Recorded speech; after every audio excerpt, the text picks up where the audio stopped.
Yeah,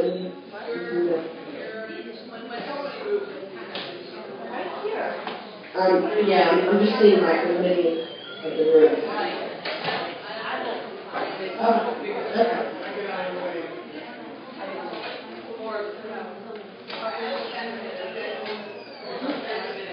Okay.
Scientifically determined whether or not any of it took. They compare it to the image from the previous day.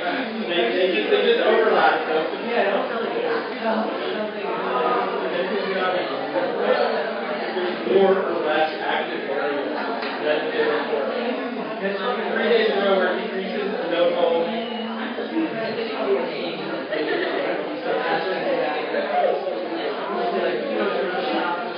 They're working on the machine up there with certain USB into the child.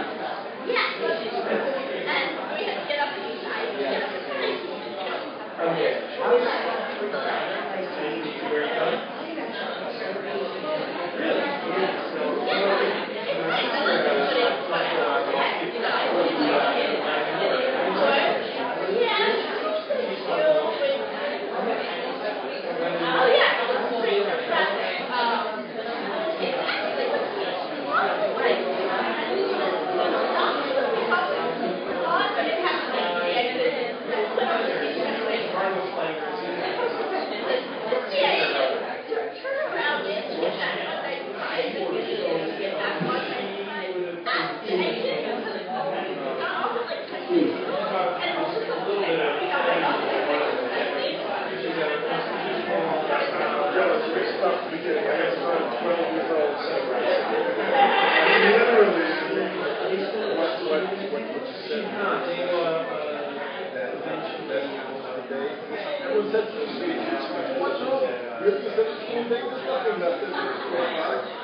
Gaby Neuburger is the opposite of me. I don't use my homeschool at all. My kids hate me for it. Tough movies on them. Gaby's the opposite. They use a lot of computers. So she's going to tell you how you can introduce and or encourage technology in your homeschool. Thank you. See you on the flip side. Okay, hi. I was meant to be there in person, but I had a family emergency, so I apologise for doing this through Skype. Follow me. So, just a little bit about me. I've been homeschooling for most of the last 15 years, and I've always been interested in computers and technology.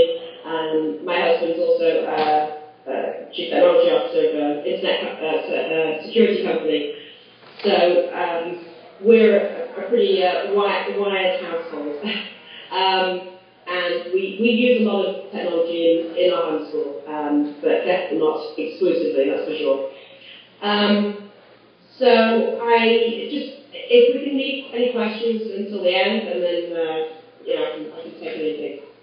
So I wanted to first run through the advantages. Sorry, by the way, I apologise. I was going to have be able to display things for you, show you what I'm talking about, but that's not really going to work right now. In terms of the advantages of using technology in your homeschool, the software and programs nowadays allow a lot of tracking of progress, and there's endless resources for every subject in HTML and more. I keep discovering more and more things that are out there, and it's just quite amazing. It also allows you to teach subjects that you know nothing about, allows a child to pursue what their interests, whatever they may be, and really go quite far with them. Also, cost-wise, many apps are free or very fast, so that definitely helps with things. Disadvantages, the main thing obviously is safety online and exposure to perhaps inappropriate content. So I'm not advocating full-time online homeschooling, that's for sure. My opinion is, and that this is my opinion, that technology is ubiquitous in today's world, and it's essential to be able to use technology in the future. You're just increasing the marketability of the child and of them in the future, and there's no way they're going to be able to live in the world without using technology. Everything is going online, or it's going to be all digital. So today's kids have to learn about what's appropriate and what's not appropriate, and it's part of our job to teach them. It's better to expose them while we can still control it and teach them how to be safe.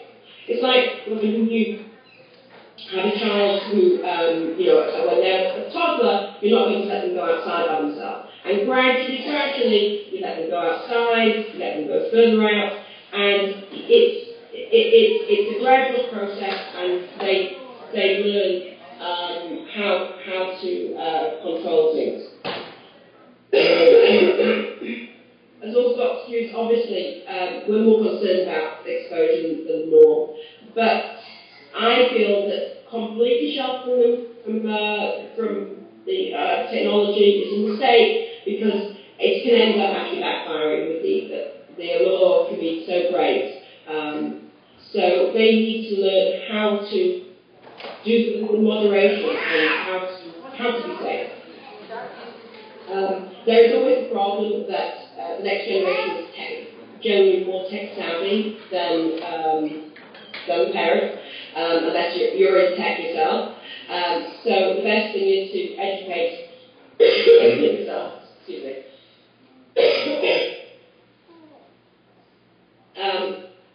There's a new term called digital citizenship, which is the norms of appropriate responsible technology use. And it's a very important subject to teach to teach a child how to be safe online, how to what is netiquette, so etiquette online. Now, when it comes to sensitivity and filtering, a really important thing to know is that there is no 100% solution. Nothing is 100% secure. So you have to do whatever's best, whatever works the best. Now, sorry.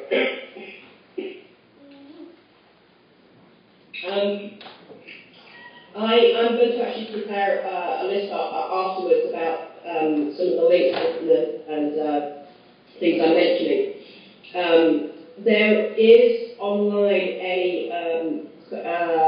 a guide from the Internet Receiver in Flatbush where they discussed internet safety, and there is a comprehensive guide of filters and covers all devices, and it's very, very comprehensive. So I will include that link for you.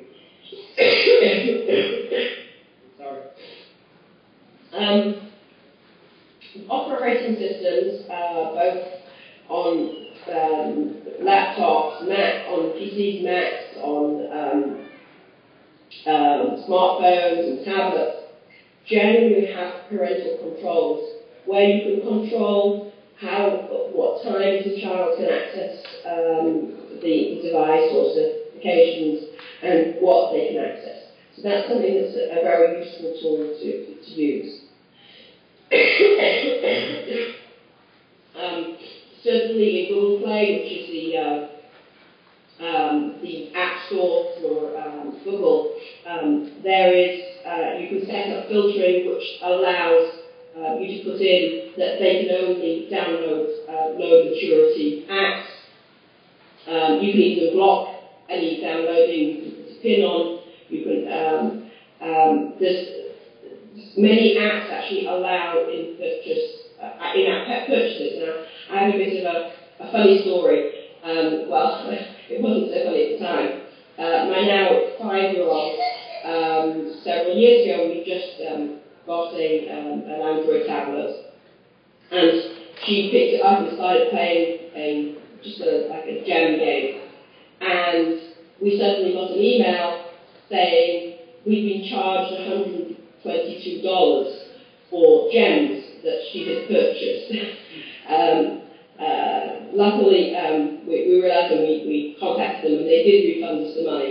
But it's a good lesson to make sure that in-app purchases are turned off and there's no way that a child can make those purchases. On tablets, there are apps where you can, it's an environment where you can put the child into this environment, and then you can put whatever apps or whatever things you're allowing them to use within that environment, and they can't access any controls. If you don't want them on the internet, they can't get on the internet.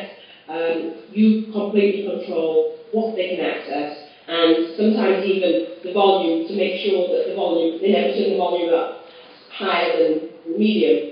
For a young child, that can be quite good. They keep coming out with different ones, so it's very much a matter of looking at the reviews and trying different ones out to see which are the best ones. I want to mention also, just within this kind of safety part about social media. I have a big problem with Facebook, and I'm not actually on it myself. I certainly don't allow my kids to be on Facebook or Twitter or any of these places. Just to give you an idea, we had a situation where my husband had a Facebook page which is he doesn't use it, he just wanted to get access to Facebook many years ago, and he sets it up in a false name, and I don't email him, he doesn't email me from that. There was no connection. But he did access from my computer, and then I moved on to a new computer, and we logged on to his Facebook page, and it made suggestions of who he might want to friend, and it was basically all of my contacts from my previous computer, which I'd never given any access to. So Facebook are doing some things which are really don't seem very kosher, and I'm very wary of going with them or anything like that. So just to move now on to homeschooling and technology. So I want to talk a little bit about terminology. There are several new concepts in education to do with technology now. The first thing I wanted to mention was adaptive learning. So this is a method by which it's mainly being used in maths right now, but they're moving on to other subjects, where the child is assessed, usually this is online, either through an app or through a website. They're assessed, say, in math, to see what they know, what they don't know, and then the program will actually teach the child then what they don't know, and there is continued checking and testing. As once they know it, they can move on. So they don't. They're not wasting their time working on something that they already know. And the report, all the feedback is given to the parents, and you can see the progress.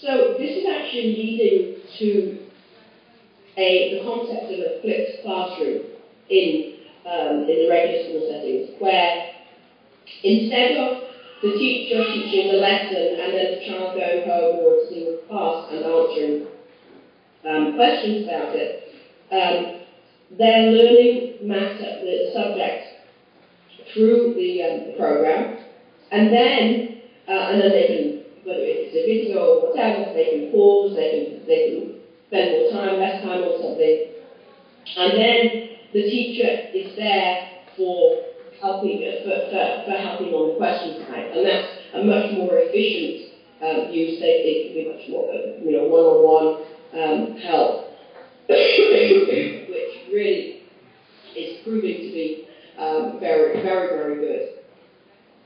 And so what the schools are doing are going towards blended learning, where they're using technology to facilitate the learning, and then the teachers are really giving the time and using their skills to help the child on their individual basis. This allows for differentiated instruction, where each child is given what they need, and that's a really important thing that, as homeschoolers, that's what a huge advantage of homeschooling is to be able to teach each child on their level. There's also something called MOOC, Massive Open Online Course, which are universities, colleges that are opening up classes to tens of thousands of people for free. For example, all the MIT courses are actually online, and they are available for anybody to join the class and learn the material. They're not actually getting credit for it, but this is a huge step forward, and it really means that people come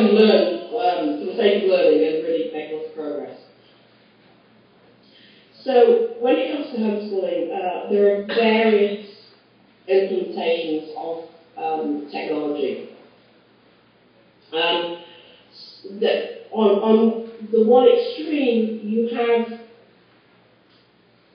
a full curriculum where you can sign up for a school, whether it's through the school district or privately. There is a program called K-12. There is a program called Time for Learning.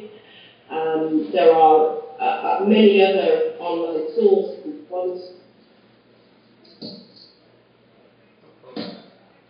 Sorry about that. There are many others that are available and are accredited, and the child can actually graduate. Everything is graded, and the child can graduate from that school. As I understand it, something like K-12, I've heard feedback that it's a very heavy workload. We're more eclectic homeschoolers, so we take bits and pieces from here and there and don't do a full curriculum. But this is, a possibility for some people. This works for. There are courses that are available online. There are endless numbers of courses, which are very, very useful. So that's a possibility. There are online high schools where you can get credits, or they can even give you a transcript, which can be very useful for moving on to college. Individual sites you can choose. There is something called Khan Academy, which is adaptive learning, and it's math, and they have thousands of videos and questions, and they're doing what's called gamification, which is making learning a game where you earn badges, etc. Trying to make it more fun, more interesting, and giving some motivational feedback. There are a lot of video sites that are available that have fantastic videos on. YouTube Education is, there are some amazing videos on there, and YouTube itself. Obviously, there are also a lot of problematic videos on YouTube, so that's something that you have to be very careful about. And there are ways you can actually take a YouTube video and put it in an environment where the child can't access anything else but can just watch the video. There's also something called the TED Talks, which are people talking about some very, very fascinating subjects, whether it's things in the future or just details that these are specialists in their field. And there's an education, TED Ed. Again, I was just watching a video about on TED Ed about why ketchup has so much trouble falling out of the ketchup tube, and it explains the science behind it. So it really does make learning very fun. There's also we have used quite a few videos from C.G.P. Gray, where he generally concentrates on geography and on politics. And he does some fascinating and very funny explanations with diagrams of how countries work, how countries are made up, and what it really is worth watching them, because I've learned a lot. He did a whole thing about the United Kingdom and Great Britain and England, and he makes it very funny. So even being British, I didn't know half of what he was talking about. So those are a couple of possibilities. Typing programs, obviously, a very critical skill, although things are going more towards speech recognition. Typing programs are essential. Software skills, knowing how to use things like Photoshop and Word and Excel and maybe some business software, QuickBooks, very, very good skills to have. Web design also very good to have. There are many field trips out there, virtual field trips, where you can go and go to pretty much anywhere in the world and go and explore them. And it really gives you access to places where you can't go yourself. NASA has a very interesting app where you can go and explore space and see the space station. There's Google Earth where you can explore the Earth. There are physics games and geography games, virtual science experiments, something called iCell where you can go and examine cells. Foreign languages, they're using speech recognition, so that's, I use something called Duolingo, and I found it very, it's really been helping our kids a lot from using the learning language. Timelines are used quite a lot within homeschooling, and I found a website that actually called timeshost.com where you can create your own timelines online. There are some sites that do live webcasts, and then you can even maybe speak to researchers, and they can explain things. You can ask questions. There is an app and website called Quizlets.com which allows you to set up a quiz with your own material, or even use an existing quiz. And it gives flashcards and you can play games with them. Another very good website is something called iExcel, which is math and is now also expanded to English language arts, grammar, and they cover the whole math curriculum, and it's a very nice interface. And again, the parent gets feedback on how the child is doing. There is a limited access without tracking for free, but there's also a subscription that is quite reasonable when you get unlimited access. There is a Kindle app, so you can read Kindle books on other devices. You can also use a tablet as a whiteboard, which is quite nice that now you're really using a tablet for all different sorts of things. There's Homeschool planner software and grading, which has quite a lot of flexibility. Okay. A new thing that I came across was something called Activate Instruction, which allows you to create the profiles for students, and then in that environment you pop in what you want them to be working on, and then they know what they have to do, and you also bring in assessment results, and that will trigger suggestions on what videos they should watch and what they should concentrate on. Some resources for homeschooling.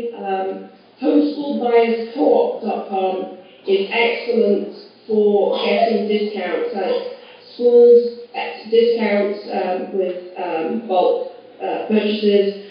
So what Homeschool Buyers Co-op does is they get together lots of homeschoolers and get a reduced amount. So it's always very good to go to them first to see whether you can get a cheaper price. Like an IXL, you get through them. They have actually recently bought an email which is called Clickschooling, which then has an email 5-6 days a week with recommended websites, and I found some good sites through there. There is a homeschool curriculum website that's actually just small curriculum made up by homeschooling parents called Click. There's a homeschool reviews website which is also very useful to go and look up and see what people say about different curriculum, not just online, but also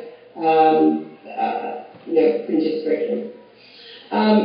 Support groups like Yahoo groups, the Jewish Orthodox and Homeschooling Yahoo group is very good to be on, and it's great for support.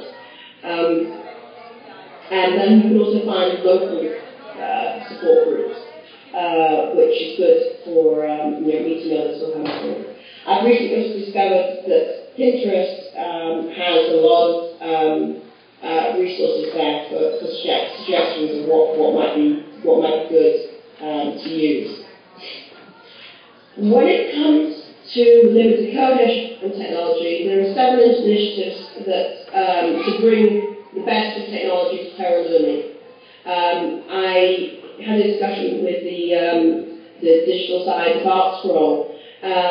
Their app right now they've recently updated it on the iPad, and they're going to be updating it on the Android also, but they do exist for both of them already.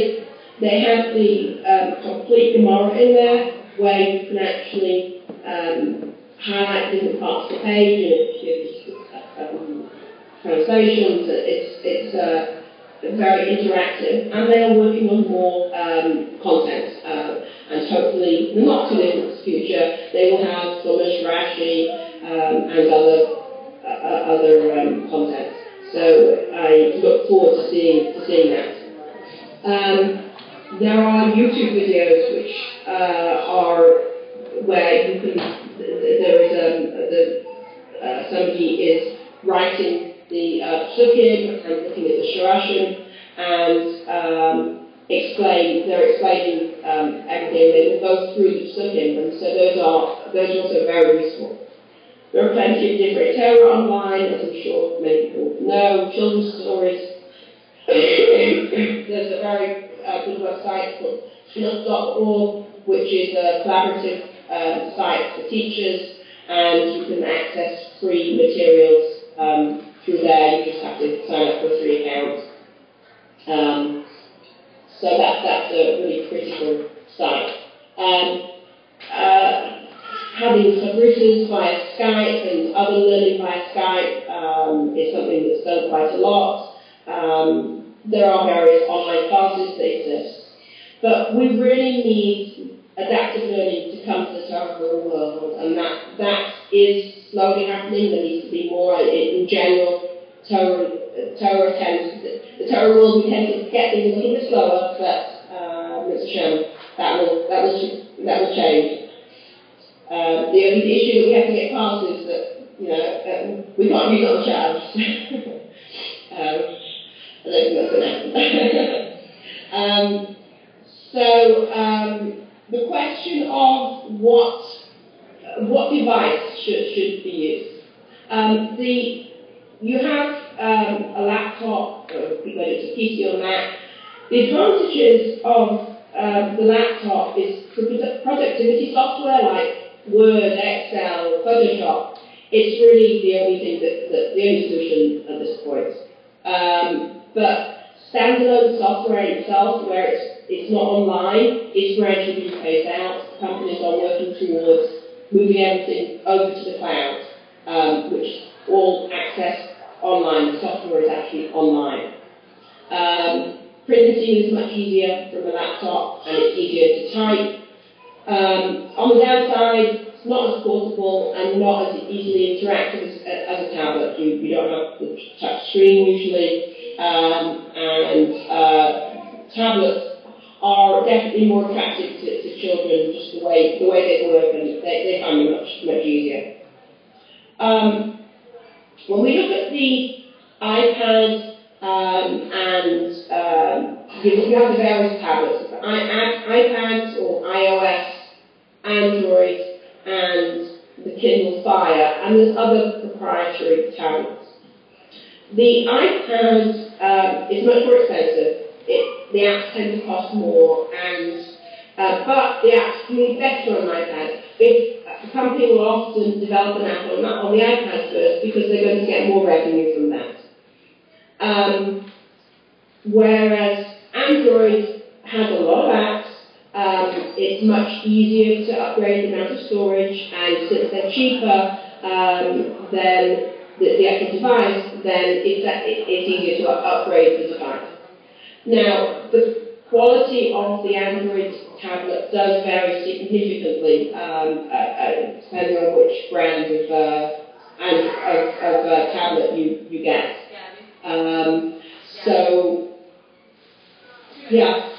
Okay. So just be aware of buying custom Androids like the Kindle Fire it's very restricted. There are ads on the front screen unless you pay more, and regular Android apps you can't get apps from the Google Play Store. Okay. And the Kindle by itself, just an e-reader, is only for e-books, only for Amazon. Okay, any questions? I've only got like 1 or 2 minutes, but okay. I just have a quick question. I can't. Okay, I'm probably here. I'll come closer. Can you hear me? Yeah, just that. So my question is, I'm not very computer literate, but my kids are interested in installing software, uninstalling software. They want to do Minecraft, but they have to get a server. The computer messes up. No one knows how to fix it. Like, is there any kind of, do you have any ideas on how to kind of beef up computer skills in that way, like, as a family, or some kind of tutoring on the computer for that? Okay, so you know what? Let me look into that. I don't know the answer off the top of my head because we have our own tech support at home. But I can definitely, I can definitely get back to you and give you an answer to that. Okay? Thank you. Question. Yes. Can you hear me? Yes. So just a couple things that you mentioned. You mentioned that there were standards of online etiquette, ways that you interact online. You mentioned some names. Yes. What was that? Yes, netiquette and the digital citizenship. Yeah. Where do I find out more about that? Okay, so that's one of the links that I'm going to give you. Okay? Yeah, no problem. And then you also said about creating environments, controlled environments where you can create settings. Yes. Is that something that is is that a website? Is that an app? Okay, so there's 2 things. One is that some devices have often parental controls built in that you can go in and set. The other thing is getting apps which do that, and I can do a little bit of research to see for the moment which are the best ones. We downloaded something probably a year ago, and things change so quickly that it's always good to keep checking. So I will make some recommendations there. Also, one last question. You mentioned something about videos. CGP Grey. Yeah. Did I get that right? CGP Grey? Yes. It's excellent. Are those YouTube videos or? Those are YouTube videos, but they're just you don't see him, you just see the slide that he's showing. Okay, thank you so much. Appreciate the presentation. Thank you. Okay. Yeah.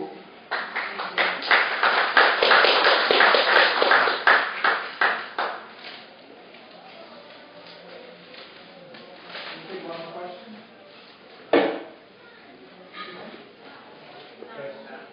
Speak up, Rachel. Are you going to email the resources? Yes. So I was going. I'm thinking what I'm going to do. Oh yes, I'm going to post it. I'm going to post it on the Yahoo group. Okay. Or the link. Thank you very much, Gaby. Here's your cup. Virtually. Okay. Okay. Thank you. Everybody knows lunch is in the cafeteria main on the left, and the main on the left is the room, the big room. I have to set up lunch, so you just have to be patient for 5 minutes. If you aren't paid up for lunch, I'm sorry, I don't think I have space, and I know I don't have food. So, but there are vendors there. So even if you're not paid up for lunch, you're more than welcome to look at the vendors. There are lots of educational vendors here today. So, thanks. All right. See you later, Gaby. Okay, thanks.